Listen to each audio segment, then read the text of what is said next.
Hi எல்லோருக்கும் வணக்கம். Welcome to Vijith view. So இந்த வீடியோவில் நம்ம இன்னைக்கு ட்ரெண்டிங்கான பொலிட்டிக்கல் டாபிக்ஸ் பற்றி கண்டிப்பாக டிஸ்கஸ் பண்ண போகிறோம். ஸோ வீடியோக்குள்ளே போகிறதுக்கு முன்னாடி நம்ம சேனல் நீங்கள் புதுசாக இருந்தீங்க இல்லை சப்ஸ்கிரைப் பண்ணாமல் இருந்தீங்க கண்டிப்பாக சப்ஸ்கிரைப் பண்ணி உங்களுடைய ஆதரவு கொடுங்க. வீடியோ மறக்காமல் ஒரு லைக் ஒரு ஹைப் பண்ணிடுங்க. இப்போ நம்ம வீடியோக்குள்ளே போகலாம். ஸோ நம்மளுடைய ஆதரவு இந்த வட்டம் டிவிகே விஜய் அவர்களுக்கு அப்படிங்கிறத ஓப்பனாகவே சொல்லிட்டோம். ஏன்னா நம்ம திமுக அதிமுகவுடைய எதிர்ப்பு உள்ளே வரக்கூடாது அப்படின்றத நான் தீர்க்கமாக இருக்கேன். இன்னொன்று நாம் தமிழர் அப்படி இல்லைனா டிவிகே. பட் நாம் தமிழர் பார்த்தீங்க அப்படின்னா அவங்களுடைய பேச்சு அப்படிங்கிறது நாள்பட நீர்த்து போயிடுச்சு அப்படிங்கிறது பார்க்க முடியுது. அதாவது திமுகவோட டிவிகே தான் டேஞ்சரு அப்படின்ற மாதிரி பேசக்கூடிய நிலைமைக்கு வந்துட்டாங்க அப்படிங்கிறது பார்க்க முடியுது.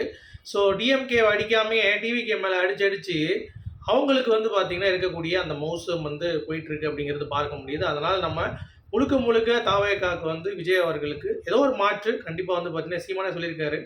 இப்போ டிஎம்கே அடிக்கும்போதெல்லாம் விஜய் நிற்கிறேன், நான் நிற்கிறேன், யாருனாலும் போடுங்க, அதில் எதுனாலும் ஓகே அப்படின்ற மாதிரி சொல்லியிருக்காரு. நானும் அதை முடிவு பண்ணியிருக்கேன், நீங்களும் அதே மாதிரி முடிவு பண்ணிக்கோங்க. என்னை பொறுத்த வரைக்கும் விஜய் அவர்கள் ஓரளவுக்கு பார்த்தீங்கன்னா அவருடைய இதெல்லாம் பார்க்கும் பொழுது ஓகே மக்களுக்காக நிற்பார் அப்படின்ற ஒரு நம்பிக்கை இருக்குது அப்படின்றதுனால நம்ம பண்ண போகிறோம் அப்படிங்கிறது தான். சரி, நேற்று மேட்ருக்கு வருவோம். வில்லிவாக்கத்தில் பரப்புரைக்கு ஆதவ அர்ஜுன் அவர்கள் போயிருக்காரு. அப்போ இந்த திமுக ஒரு அஜெண்டா வச்சு செயல்படுத்துவாங்க. எப்படின்னா ஒரே விஷயத்த அவன் ஐடி டீம் கொடுத்து ப்ரமோட் பண்ணுவானுங்க. அதே தான் அவனுடைய ட்விட்டர் அக்கௌண்ட்டில் இருக்கவங்கலாம் போடுவாங்க, யூடியூப்பில் வீடியோ போடுவாங்க. ஜூலி இந்த சைடு பொங்க வைப்பா. இந்த மாதிரி ஏகப்பட்ட விஷயங்கள் நடக்கும். ஆனால் அதோடைய சாராம்சம் நீங்கள் பார்த்தீங்க அப்படின்னா அவங்களுடைய ஸ்கிரிப்ட் தான். பார்த்தா தெரிஞ்சலாம், இவங்க திமுகடா அப்படின்ற மாதிரி. இது விஜய் கட்சியும் சரி நாம் தமிழர் கட்சியும் சரி ஏதாவது ஒரு ட்வீட் நீங்கள் பார்த்தீங்கன்னா ஒரே மாதிரி காப்பி பேஸ்டே இருக்காது. அது ஏன் அப்படின்னு சொல்லி நான் சொல்கிறேன். நம்ம வில்லிவாக்கத்தில் ஒரு பரப்புரை நடத்தினாப்புல ஆதவ அர்ஜுனா. அப்போ என்ன ஆயிடுச்சு அப்படின்னா யாரோ ஒருத்தர் குடிச்சிட்டு 2 பேரும் தூக்கி பாட்டில் தூக்கி அடிச்சிருக்காங்க. அது பெண்கள் மேலே பட்டுருச்சு. அதில் ஒருத்தவங்களுக்கு ரொம்ப பலத்த காயம் சொல்ல முடியாது, அட்மிட் பண்ணி பார்த்துட்டு இருக்காங்கன்னு வைங்களேன். ஓரளவுக்கு காயம் பட்டிருக்கு. ஓகே, உடனே திமுக காரங்க என்ன எழுதிட்டாங்க அப்படின்னா எப்படிப்பா அது அப்படின்னு சொல்லிட்டு இவங்கெல்லாம் ஏன் அதை பண்ணுறாங்க அப்படின்னு சொல்லிட்டு ஆதவ அர்ஜுனா பயங்கரமாக கொந்தளிச்சிட்டார். இது எதுக்கு நீங்கள் பண்ணுறீங்க, டிஎம்கே அவ்வளோதான், இனிமேல் ஏதாவது பேசி நாங்களும் அடிப்போம், எவ்வளோ நேரம் நாங்கள் பொறுமையாக போகிறது, எல்லா இடத்துலையும் குறைச்சல் கொடுத்துருக்கீங்கன்னு சொல்லி நேற்று பேசிட்டார். பேசி முடித்தோடனே அடுத்த காலையில் ஒரு நியூஸ் வருது, இன்னைக்கு அரெஸ்ட் பண்ணிட்டாங்க அப்படின்ற மாதிரி. எப்படி அந்த 2 பேரையும் அவங்க யாருன்னா ஆதவ அர்ஜுனா தான் இயக்கியிருக்காரு அவங்கள அப்படின்ற மாதிரி அந்த 2 பேர் அப்படின்ற மாதிரி சொல்லிட்டாங்க. அப்போ தாவக்காவே அதே பண்ணி அவங்களே ரெடி பண்ணியிருக்காங்களா? அப்போ கோபடத்தை ரீக்ரியேட் பண்ணுறாங்களா அப்படின்ற மாதிரி திமுக சொம்பு தூக்கிங்க எல்லாமே ஒரே மாதிரி போட்டுட்ருக்காங்க. நானும் பார்த்துட்டு என்னடா அது, அட்லீஸ்ட் அந்த ஒரு அடிச்ச காப்பி மாதிரி அடிப்பீங்க, அப்படியே தூக்கி ஒரு அடித்து விட்டுவாங்களா அந்த மாதிரி ட்விட்டர்லேயும் சரி யூடியூப்லேயும் சரி பேசுகிறவங்க எல்லாரும் பேசிகிட்டு இருக்காங்க. நான் பார்த்துட்டு என்னடா அப்படின்னு பார்த்தா அடுத்த ஆதவ அர்ஜுனா சொல்லிட்டார் காலையில் ஒரு ப்ரெஸ் மீட். இன்னைக்கு காலையில் மனுஷன் அவ்வளோ தூரம் பிரச்சனை வந்தாலும் இன்றைக்கி பிரச்சாரத்துக்கு போயிட்டார் காலையிலேயே. அப்போ போய் கம்ப்ளைண்ட் பண்ணி இந்த மாதிரி எங்களுக்கு பாதுகாப்பு வழங்கணும் அப்படின்ற மாதிரி அமித்ஷாவோ லெட்டர் போட்டாங்க. அது மட்டும் இல்லாமல் அதில் ஒருத்தன் கவர்னரை மாற்றி போட்டாங்க, அது இப்போ கிடையாதுப்பா மணிப்பூர்ப்பா அப்படின்ற மாதிரிலாம் சொல்லிட்டு இருக்காங்க. சரி, அது ஓகே, ஏன்னா அது தவறு தான், அதை மாற்றிருக்கணும் டிவிகள் பட் இட்ஸ் ஓகே. ஏன்னா அது எப்படியோ சொல்லிட்டு சொன்னாங்கல்ல, அமித்ஷாவுக்கு போயிடுச்சுல, அவ்வளோதான் மேட்ரு. அதுக்கு கடிதம் வெற்றி கழகத்துலேருந்து அனுப்பியாச்சு. ஓகே, பாதுகாப்பு இன்னும் கொஞ்சம் கொடுக்கணும் அப்படின்ற மாதிரி. ஏன்னா உங்களுக்கே புரியுதுல என்ன நடக்குது அப்படின்னு சொல்லிட்டு இது எவனுமே புரிஞ்சிக்காம எடுத்து ட்வீட் போடுறது திமுகவுடைய ஒரு ஆளுங்கட்சி அப்படின்றதுனால அவனுங்க பார்த்தீங்கன்னா சொல்கிறதெல்லாம் கரெக்ட் அப்படின்ற மாதிரி நம்புறதுக்குன்னு ஒரு கும்பல். ஓகே, அது இங்கே பரப்பிட்டு இருக்கானுங்க. என்ன அப்படின்னா ஆதவ அர்ஜுனா செட் பண்ணிட்டாருன்ட்டு இன்னைக்கு தெளிவாக சொல்லிட்டார் ஆதவ அர்ஜுனா. அதாவது நான் போயிருந்தேன், அப்போ அந்த 2 பேர் இருந்தாங்க அங்கே. அவங்க 2 பேர் மட்டும் இல்லை, அங்கே ஒரு ரூம் மாதிரி இருந்துச்சு, அங்கேயும் நிறைய பீசஸ் இருந்தது, கிளாஸ் பீசஸ்ஸு. அவங்கள விசாரிக்கணும்னு சொல்லியிருக்கேன் இன்னைக்கு. அவங்க நான் விட்டதெல்லாம் கிடையாது, அவங்க யாருங்கிறத விசாரிக்க சொல்லியிருக்கோம். போலீஸும் எஃப்ஐஆர் ஃபைல் பண்ணி அவங்களுக்கு சொல்கிறோன்னு சொல்லியிருக்காங்க அப்படின்ற மாதிரி அதை இன்னைக்கு காலில் பேட்டி கொடுத்து எல்லாருடைய குற்றச்சாட்டையும் தவிடு கூடி ஆகிட்டாப்புல.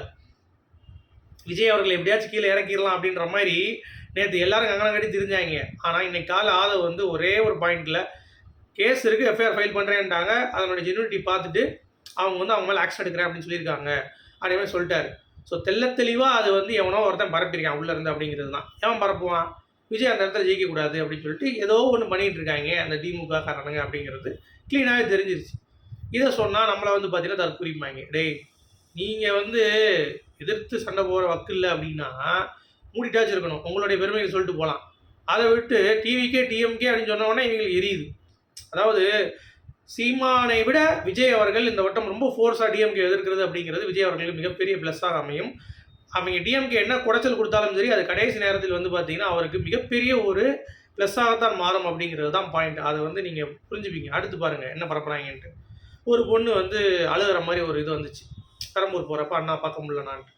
அதே பொண்ணு வந்து குளத்தூரில் அழுவுது, மேக்கப் போட்டு 2 மணி நேரத்தில் ட்ரெஸ் மாற்றிருச்சு, கண்ணாடி போட்டுருச்சு, லிப்ஸ்டிக் பாருங்கள் அதே மாதிரி தான் இருக்குது அப்படின்றாங்க. அந்த 2 பொண்ணு சம்மந்தமே இல்லாத பொண்ணுங்க. அது வேற பொண்ணு, இது வேற பொண்ணு. இது நல்ல குண்டாக இருக்குது, அது வந்து கொஞ்சம் ஒல்லியாக தான் இருக்காங்க. கண்டு தெரியலையா அப்படிங்கிறது தெரியல, அதையும் பரப்புறாங்க. இந்த திமுக கூட கும்பலில் இருப்பாங்கல்ல, அவங்க எல்லாரும் சேர்ந்து இதே அஜெண்டா, சேம் 200 யூபி அப்படின்ற மாதிரி சொல்லலாம். அவங்க தான் பண்ணிட்டு இருக்கானுங்க அப்படிங்கிறது பார்க்க முடியுது. அதாவது மக்களுக்கு ஒருத்தர் நல்லது செய்ய வந்தான் அப்படின்னா என்னெல்லாம் நீங்கள் கொடுப்பீங்க அப்படின்னு நான் சொல்லலைங்க. வயசான பாட்டி ஒருத்தவங்க பேசுகிறாங்க, ஒரு காணொலியில் பார்த்தேன். அதாவது இவங்களோட ஃபேமிலி, இவங்களோட ரத்தம் தான் உள்ளே வரணும்னு நினைக்கிறாங்க, வேற என்ன முதலமைச்சர் ஆயிடக்கூடாதுன்னு சொல்லிட்டு இந்த மாதிரிலாம் அந்த தம்பிக்கு வந்து குடைச்சல் கொடுக்குறாங்க, விஜய் தம்பிக்கு அப்படின்ற ஒரு பாட்டி பேசுது. அந்த பாட்டிக்கு என்னங்க புரிதல் இருக்குது? அவங்களுக்கு தெரியுது, இவங்களுக்கு தெரியலடா அப்படின்ற மாதிரி தான் இருக்குது. இதில் இந்த சாட்டை துரைமுருகன் வந்து பார்த்தீங்கன்னா திமுகவுடைய ஆட்சியில் விமர்சிக்க மாட்டான். அது கருணாஸை பற்றி இப்போ ஒரு வீடியோ போட்டிருக்கான். அதில் சந்தோஷப்படுறேன். ஏன்னா கேட்டிருக்கீங்க நறுக்குன்னு. அதாவது ஏடிஎம்கே இருக்கிறப்ப இப்போ என்னடா டிஎம்கே பேசுகிற, ஏடிஎம்கே எப்படி பேசுனேன் டிஎம்கேவை, ஏடிஎம்கேல இருந்தப்ப இப்போ எப்படிடா டிஎம்கே பேசுகிறேன்னு சொல்லி கேட்டேன். அதே தான் உங்களுக்கும் சொல்கிறேன். சீமானவர்கள் இல்லை உனக்கும் அவ்வளோ தூரம் ஃபோர்ஸாக டிஎம்கே எதிர்த்தீங்களே, இப்போ என்ன டிவிகேன்றீங்க? உங்கள் ஓட்டு காலியாக போதும் பயமாக இருக்கா உங்களுக்கு? 2 பேரும் சேர்ந்து நீங்கள் டிஎம்கே எதிர்த்தீங்கன்னா வேறு லெவலில் இருந்திருக்கும்ல. வாக்குகள் வந்து மக்கள் வந்து உங்களை சப்போர்ட் பண்ணியிருப்பாங்க. இப்போ உங்களுடைய முகத்திரியும் கிழிஞ்சிருச்சிங்க. அப்போ நீங்களும் வந்து டிஎம்கே காசு வாங்கி ஏதோ பண்ணுறீங்களா அப்படின்ற மாதிரியான ஒரு பிம்பம் வந்து மக்கள்கிட்ட வந்து, மக்கள் வந்து சும்மா கிடையாதுங்க, இப்போ ரொம்ப தெளிவாக இருக்காங்க அப்படிங்கிறது பார்க்க முடியுது. இந்த விஜயலட்சுமி மேட்டரில் போய் சரணடைஞ்சிட்டீங்களோ டிஎம்கே கிட்ட அப்படின்ற மாதிரி தான் ஃபீல் ஆகுது எங்களுக்கு. ஸோ அதனாலே சாட்டை மேலே வந்து பெரிய ஒரு மரியாதை வந்து பார்த்திங்கன்னா நமக்கு இருந்தது ஆனால் இப்போ வந்து பார்த்திங்கன்னா இந்த மாதிரி ஒரு தற்கொலைத்தனம் பண்ணுறதுனால விஜய் தான் என்னமோ பெரிய உலக குத்தம் பண்ண மாதிரி அவன் பேசுகிறது. வேட்பாளர்கள் கஞ்சா அடிக்கிறாங்க, திமுக வேட்பாளர்கள் எல்லாருமே வந்து பார்த்தீங்கன்னா ஒழுக்க சீலரா? சொல்லுங்கப்பா. அவங்களாம் எப்படி ஏடிஎம்கே ஏதாவது கேள்வி கேள்றா, எல்லாத்தையும் கேள்றா. நீ தான் பெரிய தைரியமான ஆச்சுல, எதுக்கு விஜய் மட்டும் நோட்டிகிட்டு இருக்க அப்படின்ற மாதிரி நம்ம கேட்டாலும் பதில் வராது. ஏன்னா ஒரே மாதிரி சொல்லுவாங்க, கொள்கை இல்லை கட்சியில். அவருக்கு ஒரு கொள்கை இருந்தது, என்ன திருட்டு கொள்கையா? திமுக திருட்டு கொள்கையா இருக்குது? முகரையும் பார் அப்படின்ற மாதிரி சும்மா உட்காந்து பேசிடலாம். உட்காந்து உனக்கு ஒரு சேனலில் உனக்கு பார்க்குறதுக்கு நிறைய பேர் இருந்தாங்க, லைக் போடுறது இருந்தாங்கன்னா உட்காந்து என்ன வேணாலும் பேசிடுவியா அப்படின்ற மாதிரி தான். எல்லார்ட்டையும் நியாயமாக இருறா, எல்லாத்தையும் நியாயமாரு அப்படிங்கிறது தான் பாயிண்ட்டு. சரியா? இதில் நீங்கள் எப்படி பார்க்குறீங்க அப்படிங்கிறத சொல்லுங்கள். இன்னொரு பக்கம் வந்துருச்சு ஒன்று, இந்த ஜூலின்னு ஒன்று. மக்கள் ஏமாற மாட்டாங்க, இன்றைக்கி ஏப்ரல் ஃபூல் அப்படின்ற மாதிரி ஒன்றை தான் வந்து ஏமாற்றிட்டாங்க. நீ தான் வந்து கிட்னி திருடி. அதாவது எனக்கு பயமாக இருக்குது ஒரு கிட்ட. ஏன்னா என்கிட்ட வந்து கிட்னி கேட்டானா கிட்னி திருடி, நான் வேணா சட்னி வேணா தரேன் கொஞ்சம் நக்கிட்டு போ அப்படின்ற மாதிரி நம்ம இவர்கிட்ட சொல்லணும். யார்? நம்ம ஜூலிக்கிட்ட. அந்த பொம்பளை உட்காந்து பேசிகிட்டு இருக்கு விஜயை தரக்குறைவா. என்ன சொல்லுது அப்படின்னா மக்கள் ஏமாற மாட்டாங்க. இன்னொரு தடவை இதெல்லாம் ஆர்எஸ்எஸ் பண்ணுறதுண்ணே, என்னண்ணே நீங்கள் இதெல்லாம் வந்து கோபடத்தில் பண்ணிட்டாங்கண்ணே, இதெல்லாம் ஆர்எஸ்எஸ் பண்ணுறதுண்ணே, வேறு ஏதாவது வச்சு விளாடுங்கண்ணே அப்படின்ற மாதிரி. நீங்கள் பார்க்கத்தானே போகிறீங்க இந்த வட்டம். நீங்கள் ஒரு விஷயம் பண்ணுறீங்கல்ல, அதை கேட்குறதுக்கு உனக்கு துப்பு கிடையாது. நான் இப்பயும் சொல்கிறேன், ஜூலி வந்து திமுகவுடைய தவறை நீ சுட்டி காட்டேன், ஏன்னா நீ திமுக கைக்கூலி ஆகிட்டியே, ஒன்றும் பண்ண முடியாது உன்னால். ஆனால் விஜய் ரசிகர்கள் பார்த்தீங்கன்னா ஒரு சில இடத்துல கரூரில் கூட ஒத்துக்கிறாங்க, அவங்க நாங்கள் லேட்டாக வந்தது தான் ஒரு காரணம் விஜய் அவர்கள் அப்படிங்கிறதையும் ஒத்துக்கிறாங்க, கொஞ்சம் சீக்கிரம் வந்துருக்கலாம் அப்படின்ற மாதிரி. இந்த மாதிரி நீங்கள் எதாவது ஒத்துக்கிட்டீங்களா? திமுகவிலேருந்து ஏதாவது ஒத்துக்கிட்டீங்க அவங்களுடைய, ஆமாம் இதுதான் எங்கள் மிஸ்டேக்குன்னு ஒத்துக்கவே மாட்டானுங்க. ஏன்னா அதுதான் அவங்களுடைய தரம் அப்படிங்கிறது தான். இதற்கு மக்கள் தகுந்த செருப்படி கொடுப்பார்கள் அப்படிங்கிறத நான் நம்புகிறேன். இது மட்டும் கிடையாதுங்க, பாண்டிச்சேரியில் அவர் வந்து கேட்டிருக்காரு இந்த மாதிரி எனக்கு பிரச்சாரம் பண்ணணும் அப்படின்ற மாதிரி. 24 தொகுதியில் வந்து பார்த்தீங்கன்னா 4 இது தான் கொடுத்துருக்காங்க, மீது 20 கொடுக்கல. உடனே என்ன பண்ணுறான்னு சொல்லி யோசிச்சுட்டு இருக்காங்களாம், திருப்பி டிஸ்கஷன். அதே மாதிரி வேட்பாளர்களில் சில பேர் வந்து பார்த்தீங்கன்னா அதிருப்தியை போல் விஜய்க்கு, ஸோ சேஞ்ச் பண்ணலாமா அப்படின்ற மாதிரி டிஸ்கஷனும் வந்து போயிட்டுருக்கு. இந்த ரெண்டும் வந்து ரொம்ப முக்கியமான ஒரு விஷயம் அப்படிங்கிறது தான். அடுத்து பினாமிக்கு ஏன் அவ்வளோ காசு? சாட்டையோட டிரைவர் எப்படி வந்து, அதாவது சாட்டை ஒரு கேள்வி எழுப்புறாரு, விஜயோட டிரைவர் எப்படி பினாமி, அவருக்கு எதுக்கு இவ்வளோ கொடுக்குறீங்க? அப்போ சங்கீதா போன பிறகு அவங்கள வந்து நீங்கள் கொடுக்குறீங்க அப்படின்ற மாதிரி சொல்கிறீங்க. ஆமாண்டா, அவர் நம்பிக்கையான ஆள் அவர் தான், நீங்கள் பினாமி என்னாலும் சொல்லிக்கோங்க. ஆனால் ஒருத்தருக்கு சீட்டு கொடுக்குறதும் ஒருத்தருக்கு என்னென்ன செஞ்சாலும் உனக்கு ஏன் எரியுது? அவர் டிரைவருக்கு அவர் டைரக்டராக கொடுக்குறாரு, இல்லை ப்ரொடியூசராக கொடுக்குறாரு, உனக்கு ஏன்டா எரியுது? உனக்கு எதுவும் கொடுக்க ஆள் இல்லையா? உனக்கு உங்கள் நொன்னை கொடுக்கலையா? அதை உட்காந்து இப்போ டீகோட் பண்ணிகிட்டு இருக்கான். அதே மாதிரி திமுகவுடைய மு.க. ஸ்டாலின் ஏன்டா இவ்வளோ உண்டு தான் சப்மிட் பண்ணியிருக்க, கொள்ளையடிச்ச காசுலாம் எங்கே அப்படின்னு சொல்லி கேட்க துப்பில்லாத சாட்டை விஜய் அவர்களுடைய வருமானத்தை வச்சுட்டு 85 கோடி வச்சிருக்காரு, 25 கோடி வச்சிருக்காரு, ட்ரஸ்ட்டில் வச்சிருக்காரு, ஏகப்பட்ட குற்றச்சாட்டு. இதனால தான் மக்கள் வந்து உங்களை வெறுக்க போகிறாங்க இந்த வட்டம் அப்படிங்கிறதை நீ புரிஞ்சுக்கோ. சும்மா உட்காந்து விஜயை டார்கெட் பண்ணி இன்னும் 20 நாள் நீ பேசிகிட்டு இருந்தனா உனக்கு சோழி முடிஞ்சிச்சு. நாம் தமிழர் வந்து இப்படி போயிட்டு இருக்க வாக்கு அப்படியே நீ இறக்கி கொண்டு வர போகிற அப்படிங்கிறது ஒன்னால தான் சீமான் அவர்கள் அழிய போகிறார் அப்படிங்கிறது தெளிவாக தெரிஞ்சிருச்சு அப்படிங்கிறது தான்.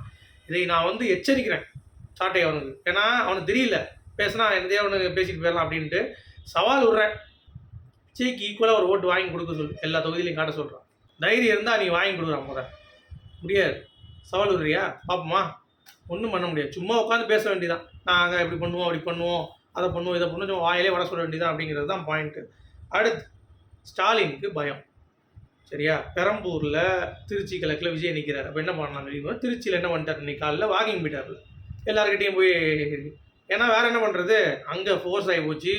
அதுக்கடுத்து இருதயராஜா அப்படின்னா இனிகோ இருதயராஜ் அங்கே நிற்கிறவர் பெரம்பூரில். இதுலேயும் வெயிட்டான ஆள் நிப்பாட்டிருக்கேன் அப்படின்ற மாதிரி விஜய் அவர்களை இது பண்ணுறதுக்கு சொல்கிறாராம் அவர். நாங்களாம் கெத்தாக தான் இருக்கும் அப்படின்னு சொல்லிட்டு பார்க்க தானே போகிறோம் பெரம்பூர்லேயும் திருச்சி கிழக்குலேயும் என்ன நடக்க போகுதுன்னு சொல்லிட்டு. ஆனால் ஸ்டாலின் பயங்கர யுக்திகாரராக தான் இருக்கார் அப்படிங்கிறது பார்க்க முடியுது. அப்புறம் டிவிகேல ஆடு ஒரு கேம்பெயின் வந்து நடக்க போகுது. ஸோ டிவிகே ஏன் ஓட்டு போடணுன்றது மாதிரி இப்போ திமுகவுக்கு என்னென்னலாம் செய்கிறாங்கன்ற மாதிரிலாம் இருக்கலாம். அந்த மாதிரி டிவிகே வந்து நீ ரிலீஸ் பண்ணுறாங்க அப்படின்ற மாதிரி சொல்லியிருக்காங்க. ஸோ வெயிட் பண்ணி பார்க்கலாம். அதே மாதிரி சுந்தர்சி சூப்பரியா மனுஷங்க அப்படின்ற மாதிரி சொல்லலாம். ஏன்னா குஷ்பு விஜய்க்கு ரொம்ப இது இருக்குது. அதனால் நாங்கள் வந்து அவரை விமர்சிக்க போகிறது கிடையாது, எங்களுக்கு நட்பு இருக்குது அப்படின்னு சொல்லி அசால்ட்டாக அவர் முடிச்சிட்டார் அப்படிங்கிறது பார்க்க முடியுது. அதே மாதிரி சங்கீதாவுக்கு காசே கொடுக்கல விஜய் அப்படின்னு சொல்லி ஒரு குற்றச்சாட்டு வைக்கிறாங்கல்ல. 85 கோடி ரூபாய் வந்து பார்த்தீங்கன்னா விஜய் அவர்கள் சங்கீதாவுடைய அக்கௌண்ட்டில் போட்டிருக்காங்க. ப்ளஸ் 50 லட்ச ரூபா அதில் வந்து பார்த்தீங்கன்னா மாதமும் வருமானம் வந்துட்டு இருக்கு அப்படின்னு சொல்கிறாங்க. இதுக்கு மேலே என்னையா செய்யணும்? ஒன்றுமே இல்லை, எங்களுக்கு ஒன்றுமே கொடுக்கல அப்படின்ற மாதிரி சொல்கிறாங்கல்ல. அப்போ இதன் மூலம் நீங்கள் வந்து புரிந்து கொள்ள வேண்டும் அப்படிங்கிறது தான் பாயிண்ட்டு. ஸோ 23ஆம் தேதி விசிலுக்கு கண்டிப்பாக வந்து பார்த்தீங்கன்னா ஓட் பண்ணுங்கள். அது மட்டும் இல்லாமல் நான் ஓப்பனாக சொல்கிறேன், இன்னும் 20 நாள் 23 நாள் தான் இருக்குது. ஓகேங்களா? ஸோ சீக்கிரம் நம்மளுடைய சேனலை சப்போர்ட் பண்ணிக்கோங்க. டெய்லி நான் வந்து நியூஸ் வந்து பண்ணுறேன். ப்ளஸ் சப்போர்ட் பண்ணுங்கள். குறைவாக இருக்குது, ரீச் பண்ணுங்கள். இந்த வீடியோ வந்து நிறைய பேருக்கு ஷேர் பண்ணுங்கள். உங்களுடைய கருத்துக்கள் வரவேற்கப்படுகிறது. மீண்டும் சந்திப்போம்.